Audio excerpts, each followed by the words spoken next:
সম্মানিত সুপ্রিয় দর্শক শ্রোতা দেশ ও প্রবাস থেকে যারা এই মুহূর্তে আমাদের ভিডিও দেখছেন সবাইকে জানাই আন্তরিক প্রীতি ও শুভেচ্ছা।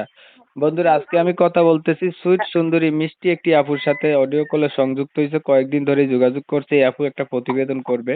কেন আসলো প্রতিবেদনে বিস্তারিত তার সাথে কথা বললে আপনারা জানতে পারবেন। আর কথা না হ্যালো। বাড়িয়ে পরিচয় করাই দিতেছি আপনাদের।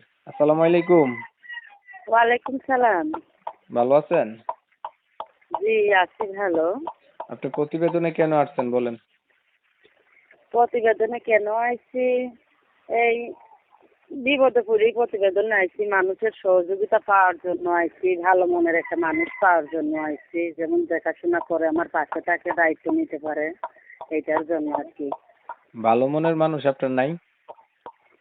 ভালো মনের মানুষ নাই বলেই তো প্রতিবেদনটা করছি, যেমন ভালো একটা মানুষ চাই সারা জীবন যেমন আমার পাশে থাকতে পারে, এই জন্য।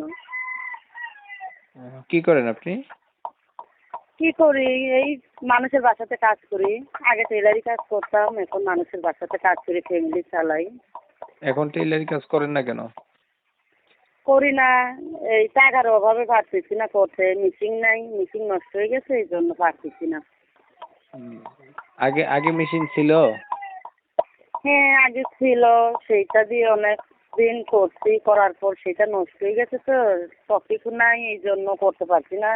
ঠিক এই জন্য মানুষের বাসাতে এখন কাজ করে ফ্যামিলি চালাইতে হয়, এই জন্য আর কি প্রতিবেদনটা করছি। আচ্ছা শুনেন, এই যে আপনি আগে যে মেশিনটা ছিল ওইটা ঠিক করলেন না কেন? ঠিক করলাম না কেন, বললাম না টাকার অভাবে পারি নাই, খাইতেই পারি না ঠিক মতন, কিভাবে কি করব। এই ফ্যামিলি চালাইতে লাগে, ঘর ভাড়া দিতে লাগে, এই আর কি। এখন প্রতিবেদনে আসলে কি ফ্যামিলি চলবে, ঘর ভাড়া দেবে কেউ? কেউ যদি না দেয়, না দেয়, সেটা তো প্রতিবেদন করতে দেখি, যদি থাকে তাহলে ভালো একটা মানুষ যদি পাই, সে যদি দায়িত্ব নেয় তাহলে সেই দিবে, আর যদি না পাই সে তো আর কিছু করার নাই। এখন দেখেন প্রতিবেদনে মানুষ দুইটা কারণে আসে। একটা হচ্ছে অসহায়, বিয়ে হয় না, বয়স বেশি হয়ে গেছে, তাই সে একটা ভালো মানুষ চায় বিয়ের জন্য। আরেকটা হচ্ছে মানুষের সহযোগিতার জন্য আসে। আপনি কি চাইতেছেন সরাসরি বলেন। আমি সম্পর্ক করে বিবাহ বসতে চাচ্ছি, আর এইটাই। আর যেমন সহযোগিতাও পাই, যেমন তার সাথে সম্পর্কও হয়, তার কাছে যেমন বিবাহ বসতে পারি, এই জন্য আর কি। একসাথে কি আপনি দুইটা মাছ ধরতে পারবেন এক হাতে? কোন? না, একসাথে তো দুইটা মাস, কারণ সম্পর্ক করলে না বিবাহ বিবাহ হবে, বিবাহের পরে না সে আমার দেখাশোনা দায়িত্ব নিবে, এটা তো আর আপনি কি। হচ্ছে এই তো বুঝতে পারছেন, নিজের কথা নিজেই বলছেন যে সম্পর্ক করলে বিবাহের পরে তো আর দায়িত্বর কথা কাউরে বলতে হয় না, একটা ওয়াইফকে তো তার না হাজবেন্ডই খাওয়াবে, বলতে তাই না? হয় না, তবুও কারণ বাধ্য হয়ে নিজে আর কি বললাম, এই আর কি। আচ্ছা, দর্শক শ্রোতা আপনারা শুনছিলেন আপুটি কেন আসছে প্রতিবেদনে। তো আপনার আগে জি। বিয়ে হয় নাই না? না, বিবাহ হয়েছে না। ওনার এখনো বিয়ে হয় নাই, উনি হাতেরও কাজ জানে।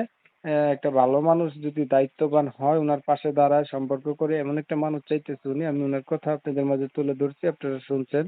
শুনে যাদের কাছে ভালো লাগছে চাইলে ওনার সাথে কথা বলবেন, ওনার সাথে যোগাযোগ করবেন। নাম্বার আমি ভিডিওতে দিয়ে রাখছি। অনেক সময় নিয়ে ভিডিও দেখছেন, ধন্যবাদ সবাইকে। সবাই ভালো থাকবেন, সুস্থ থাকবেন, আল্লাহ হাফেজ।